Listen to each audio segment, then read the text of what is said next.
So if you have a blank project like this, then what you can also do is you can import out custom libraries that you may have made out and saved from another projects. So to do that, you need to go around onto the file menu right here.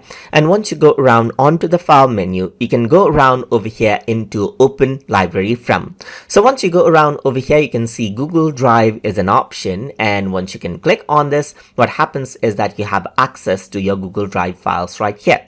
Once you go around over here, you can see that library is an option right here, which is in XML format. And this is something that we made by using another project that we did in the previous video. So I'm going to go around and select this right here. And once I do that, what happens is that it loads up the library right here. So you can see that this is the library right here. And you can see the contents of the library as well. And then you can just bring this in right here, just like this.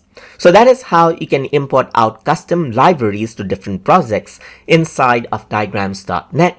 So I hope you guys learned something as always. And as always, please like, comment, share, and subscribe.